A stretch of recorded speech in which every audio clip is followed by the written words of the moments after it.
It has been 4 months. Let it go. Let,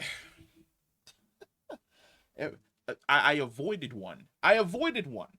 I avoided the Starfield PR department going into Steam reviews and trying to chat people up to see if they can change their negative review scores into positive review scores for Starfield, right? I ignored that one. I was like, I'm gonna let that one go because maybe they will learn something from this. But I'm not going to let this one go because you, sir, are the studio design director right there. Studio design director, Bethesda Game Studios. Sentient Gingerbread Man, Dad, Southie Boy, Gamer for all into Starfield and Fallout and Elder Scrolls. You are the person that was in charge of basically the shipped product. And if you weren't in charge of the ship product, I'm hearing, and I can't confirm this because I haven't looked into you. I'm hearing that you were the one in charge of the story for this game. But like a zombie that refuses to die. Like finding out that you have no lives on the final level of some Call of Duty zombies and they just keep on coming. The hits just keep on rolling because for whatever reason, Bethesda has just decided to delude themselves into believing that they can do no wrong, that they can do no harm, that every single thing that they put out is about to be gold, and you shouldn't look around and see the 50 different versions of Skyrim, or the state that Fallout 76 shipped in, or the fact that Fallout 4 shipped as garbage, and that the last actual good Fallout game we received was Fallout New Vegas, don't made by Obsidian. Don't look at any of that stuff. Don't look at the game that we've been working on for the last 10 years that shipped in a state of literally being a 2007 to 2012 RPG. Don't look at that. Don't look at the fact that we haven't updated our engine significantly in any way, shape, or form in possibly 15 to 20 years. Don't pay attention to that. Don't pay attention to the fact that our physics are the exact same physics that we've been using for Oblivion since the original Xbox. No, no. You see, the problem is you. The problem is you, the gamer, because you're stupid. So let's go through my boy Emil Pagliarulo. I hope I'm saying that right. Let's go through his 15 tweets talking about why the consumer is an idiot and why everyone who works at Bethesda, including himself, is a fucking genius. Long thread. Yes, it is, because we're going to dissect the shit out of it. Funny how disconnected some players are from the realities of game development, and yet they speak with complete authority. I mean, I guess what it takes to make a hostess Twinkie, but I don't work in a factory, so what the hell do I really know? Not a lot. Here's the funny thing. I don't know shit about cars. I can build fucking computers. I can play the guitar a little bit. Have no idea what goes into a car. However, if I drop money on a car, if I drop 25,000 or 30,000 onto a car and I have a fucking opinion about it, I'm allowed to be vocal of my opinion. Does my car run like a piece of shit? Does it run like a fucking dream? Are there upgrades that I'm going to have to look forward to in the next few years? Are there hidden fees that may sneak up and bite me in the ass in some way, shape, or form? Is insurance that I pay monthly going to fuck me over consistently? I am allowed to be vocal about these things because I have now spent money and purchased a product, and that product now belongs to me. So the idea that if I go out and purchase a car and discover that there's a recall because, there may be a faulty brake system inside the car, and I'm like, well, holy shit, isn't that fucking stupid that this factory released this car with this faulty brake system and that I could have accidentally hurt and killed myself. And then Chevy comes along and is like, well, you don't have a fucking opinion to tell me what you think about fucking cars and how cars are fucking made because you don't have a degree in automotive in automotive repair, or you don't have a degree in automotive conceptualization or some shit along those fucking lines. I have an opinion. I spent money on your product. I bought your game for $60.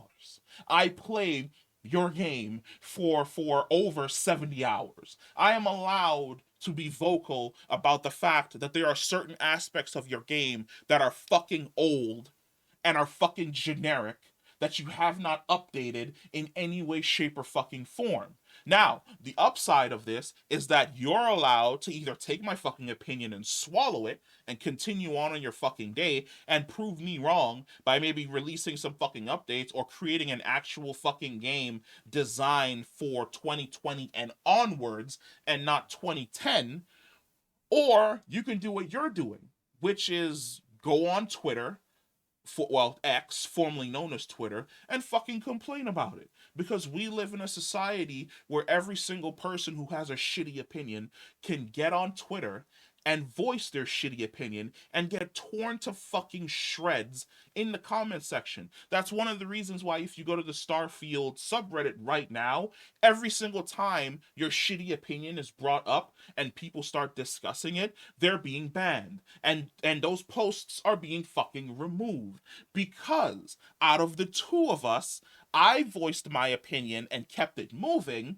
You took my opinion and shoved it up your ass, and you sit on it like it's a fucking bug every single goddamn day. Now, part two. Part of me really gets it. When you're a consumer, you spend money. Damn, didn't I just make that fucking analogy 3 seconds ago? That gives you the right to complain about these things. I spend a lot of money on games every year, and sometimes it takes a lot for me not to scream into the internet connected consciousness. That's your own opinion. If you choose not to complain, if you choose not to bitch, if you choose to basically sit and swallow the shit that you are given, that if you choose to drop $70 on a fucking game and then that game turns out to be absolute dog shit and you don't want to voice your opinion, that's up to you. You have that right. You have that right to shut the fuck up. And I have the right to fucking speak. That is how things work. The same way that you had the right to waste my time going down these 15 fucking posts, I have a right to have either chosen to ignore it or put my foot in your ass. Moving on. Part three. I don't complain about games on social for two main reasons. That's what you're doing right now. But you're not complaining about the games. You're complaining about the opinions of the people who purchase your games. And that makes you a special type of asshole. One, I know how hard it is to make games and have too much respect for my fellow devs. Two, I work for a game studio and it would be uncool and unprofessional of me to do so. But sometimes I want to, oh boy, see my previous fucking statement from literally 60 seconds ago. Most people don't have these constraints and are free to post whatever they want, same as you. The internet is a glorious wild, wild west, and I wouldn't have it any other way. And there was a time when I exercised that right very freely. When I was writing game reviews for Adrenaline Vault, here we fucking go, going back into the fucking past. Forever ago, I was absolutely that person who would say whatever I wanted about a game, good or bad. That's because back then, which I cannot believe I actually have to point this out. That's because back then you were at least trying to be objective. You were at least trying to give your honest opinion. But now you can't give your honest opinion because you work for a AAA soul-sucking company who is owned by it's kind of like if Bethesda is Dracula, then Microsoft is Nosferatu, right? He's the next on the upper rung of vampire overlords sucking and bleeding the world dry. So, when you look up and you see two vampire overlords, one's pretty big and one's super fucking massive, you're like, you know what? I like my life. I don't want to fight either of these guys, so I'm going to toe the line. I'm going to give you the company speak, because if I was to speak out about this game and voice my opinions, I could find myself fired by Bethesda. And then Bethesda could blacklist me or put a mark on me that shows other people who would hire me for my skills that I am combative, that I don't toe the company line, and that could make it extremely difficult for me to find employment.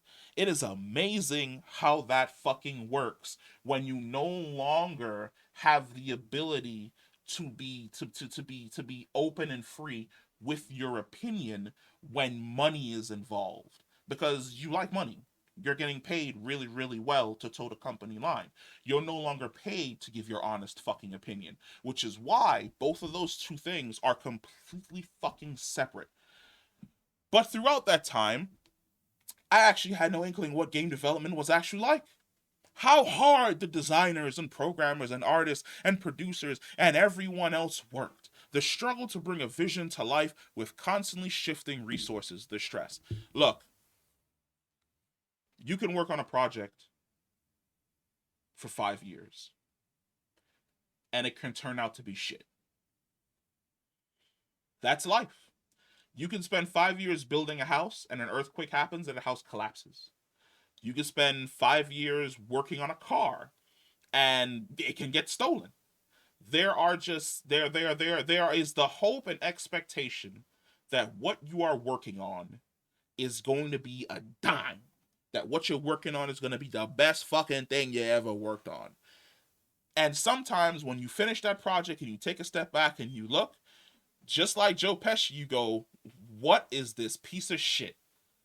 Because sometimes that project that you're working on that you hope is going to be good sucks, which is why you take the Samuel L. Jackson approach. I don't give a fuck about the finished project because I was already paid up front. Whether you like the game, whether you don't like the game, whether you enjoyed the game, whether you have issues with the game, it doesn't matter to me. Why? Because I was already paid. I no longer make money off of how the game does unless it's structured into my company that I make bonuses for if the game sells extremely well. That doesn't matter to me anymore. All that matters to me is that while I was working on this project, I was paid on time. I met the company target goals and I made my bonuses, and then we shipped a product on fucking time that actually fucking worked. Whether or not it's a critical success, that's up in the air. That doesn't matter to me because I was already paid. Like my part was already handled. The ones who actually care about that shit are the upper echelons of the studio, like a fucking design game director who might actually get maybe a $50,000 bonus, allegedly. I don't know if it's actually $50,000, just a number out of my ass. Who might get an actual $50,000 bonus because the game sells extremely fucking well. If you want to see what it looks like when directors and people at the top start to fucking panic because they might not get their Christmas fucking bonus, just look at Bungie and fucking Destiny with their entire upper management in complete fucking shambles and Sony marked to fucking take over because of poor management. Let's see. Where was I? I lost myself. This isn't me complaining about my job. It's not you complaining about your job. It's you complaining about criticism for the product that your job produced. I've experienced all these things and will again. It's the nature of AAA game development. But I also have a great position and I'm still gainfully employed after 21 years. Didn't I it's like I didn't even get down here, but I'm reading through the future bullshit that's going to be popping up in this entire fucking Twitter thread. A blessing considering the thousands of layoffs this year. I'm not trying to change anyone's minds. You probably fucking won't because the internet, pretty much. But given my position, I can't not. Isn't that a double negative? Whatever. Share the truth. And that truth is nobody sets out to make a bad game. That is true. Like I said when I was reading part number 5, you set out with the intention of completing a project.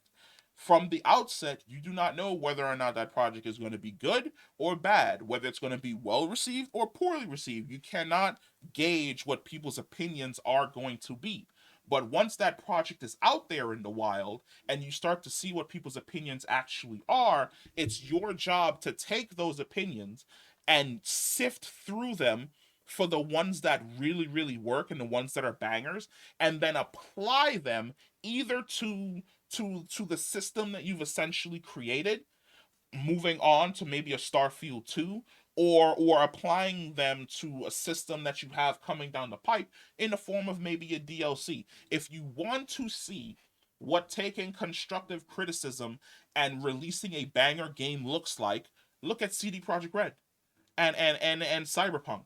They took all of the criticism, all of the vitriol, all of the hate, and they ate it.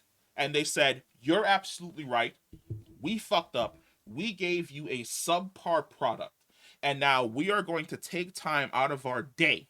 We're going to take time out of our day to deliver to you the product that you deserve." And they took all of the ideas and all of the additions that modders created for their game, and then they took them all and they applied it to their game and added new systems on it and created a DLC a new DLC, and took a financial hit to sell you that DLC, and then recoup their losses, regained the trust of their fan base, of their loyalists again.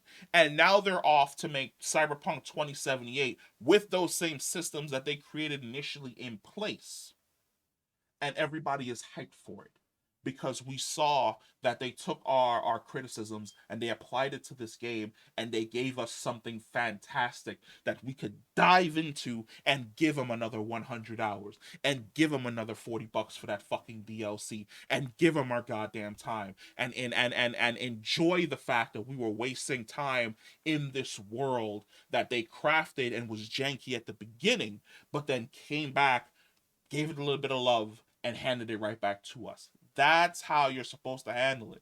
You're not supposed to handle it like I've seen every single fucking Starfield designer and moderator handling it, which is to throw a fucking temper tantrum and blame the next guy. To quote Jax Teller from Sons of Anarchy, passing the buck is weak, man. It is super fucking weak. Just own up to the fact that you didn't release a really good product and that you're gonna do better next time. I'm not trying to. No, wait. I think we read that one already. We're down here. See, I never knew this before, but if nothing else, video game development is a series of concessions and tough decisions. Swear to God, I'm psychic. I didn't read down this. This is my first time going through it with you. Didn't read down this, but it's almost as if I'm fucking psychic and I know where this guy is going, and I'm getting rid of all of the fucking PR bullshit speech. There's that perfect game you want to make, and then there's the game you can make. Sometimes with the God smile on you, those two are very close. It's like I'm fucking psychic. Literally what I just spoke about 2 minutes ago about starting a project and not knowing what direction that project is going to go in, and hoping that that project is going to be a banger, but sometimes discovering at the end that the project kind of stunk, and then you have to make the business decision of whether or not I want to take a step back and I want to, deliver the version of the game that the players wanted, or going back to the drawing board and trying to trying to get that formula right, make sure that it tastes good for the fans. But in order to get there, as close as possible to the vision, the team has to push itself harder and harder, often while dealing with the devs being shuffled around or leaving, looming deadlines, and creative decisions you wish you didn't have to make. That's poor. That is poor management. I'm sorry to say, that is poor management. If your team starts off with 100 people, and during the time in which you need them, which is the entirety of the creation of the game, maybe some people may leave, like the music department may finish their work for the soundtrack for the game, or maybe the art assets department may have created all the assets that you needed, and they've basically transferred those assets over to the I forgot what that department is called, but they're the ones who are going to take those 2D assets and turn them into 3D assets. Maybe they finish that and you shuffle those people out, but the core programmers are supposed to be there. If you're shuffling out core programmers while you're building a game, if you're shuffling out certain teammates while you're making the game, and then you discover that you're not going to hit a deadline because you've shifted 20 people from Mass Effect Andromeda over to Anthem, and now your deadline is 2 weeks from now, you don't have the manpower anymore. That's poor management. That's poor management. You did not manage your time for your team correctly, and as a direct result, the project you are working on is going to suffer. And team is absolutely operative word here. Lots and lots of folks doing lots and lots of work, writing, level building, making character models, coding game systems, like I said a second ago. Trying to schedule it all so you can get it done with folks don't burn out, on and on. So sure, you can dislike parts of a game, you can hate on a game entirely, but don't fool yourself thinking that you know why it is the way it is unless it's somehow documented and verified, or how it got to be that way, good or bad. So are you going to tell us why the game is the way it is?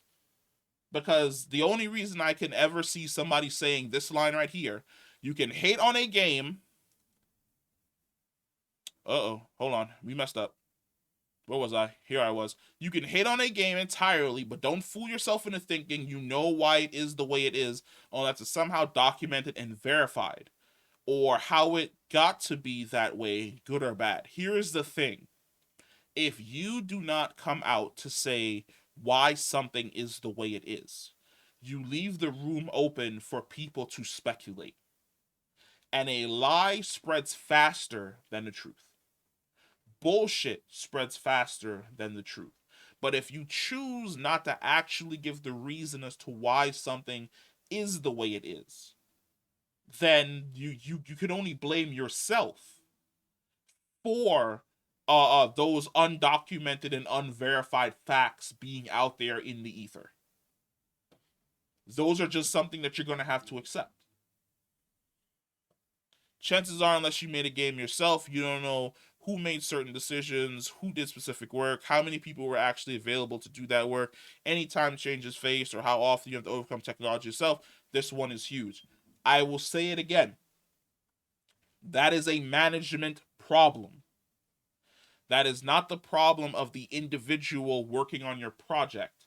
That is the problem of that is the fault of your project manager, because your project manager is supposed to know how many people you need for this thing, how many systems you may need for this thing, what kind of technology you're going to need for that thing. You're using the same engine from Skyrim, which means that it's not really, I wouldn't really say it's introducing new technology. It's coding, it's essentially it's coding, well, not even the technology from Skyrim, it's the same engine that you use for Fallout. So it's basically coding new movement tech into an old engine. And when you code anything new into something that's old, you're always going to break something in the past. That is a y'all issue. That is not a me issue. I did not tell you guys to use the fucking engine that's 15 years old. That's on you. I'm extremely sorry to say it. It might be a little bit callous, maybe even a little bit dickish, but it's on you. It's 100% on you. So yes, love games, buy them, play them, complain to your heart's content. It's sort of the nature of the developer-player transaction relationship, but just know that the game you're playing is in some ways a freaking miracle in and of itself. There's so many horrible ways to take that. Normal people have come together to work for years for one goal, to bring you fun and happiness, so it helps to remember that and them. Let me correct you right there. Normal people came together because they were being paid to create a game that was designed to make money. Like you didn't you like it wasn't like somebody went out there and posted a billboard in Times Square looking for people who want to make a game to bring fun and happiness, and you're going to be doing it for free out of the kindness of your heart. No, those people are working at Bethesda because they earn a check. They're working at Bethesda because it's their job. It's their job to code. It's their job to do to create security systems for the game. It's their job to draw art assets. It's their job to convert 2D assets to 3D assets. It's their job to work on the network infrastructure for the game if the game has online play. It's their job.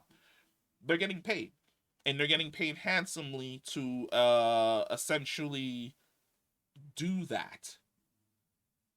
Like you're not getting paid out of the kindness of your heart to basically bring fun and happiness. Now, if you create a game and it's a banger, like the studio who makes No Man's Sky, then yes, Like, you're getting paid to do a job, but your job, you're doing it so well that you're creating the fun and happiness.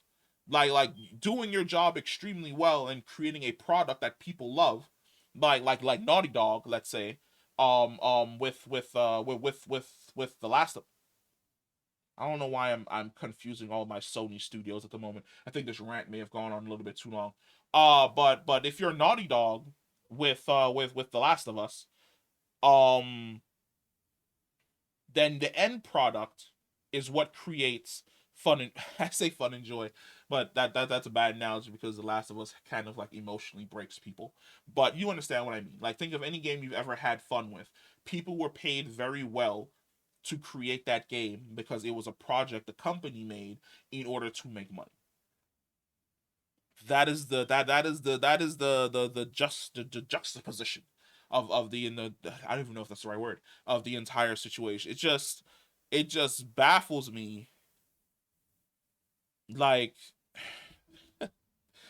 it just baffles me that we are 5 months removed from Starfield coming out, and for whatever reason, we are still here because the people who work at Bethesda can't fathom the fact that they released a game that people didn't go goo goo gaga over, that people didn't absolutely lose their fucking minds over. Like we're still sitting around having these people like fight tooth and nail and claw to defend a game that was just, it was mediocre. And I don't understand why we're so shocked when the last three games you've released have all been mediocre. Like the current history of Bethesda is mediocre games. Mediocre games that are made better by your community making mods for them. Like, you talk about, chances are, unless you made a game yourself, you don't know who made certain decisions, who did specific work, how many people are actually available to do that work, any time challenges face, or how often you had to overcome technology itself. Okay, so let's talk about your mod community overcoming those technological challenges themselves. Let's talk about the mod community overcoming those technological challenges and fixing your game for you. Because every single time I look to see if anybody I know is working on like Bethesda mods for Starfield, most of them have quit. They don't give a shit to make the mods for the game because the game's not fun. They don't like it. There's no fun and joy for them in creating mods that people are going to enjoy. So the Starfield mod community is going to be small. It's going to be small in comparison to Fallout 4. It's going to be small in comparison to Fallout 3. It's going to be small in comparison to Fallout 76. It's going to be small in comparison to Fallout New Vegas, because no one's going to take out their time out of their day to create an entire mod that has different AI generated voices, that adds a 40-hour campaign on two handcrafted planets that they took their time out of their day to basically create. No one's going to do that.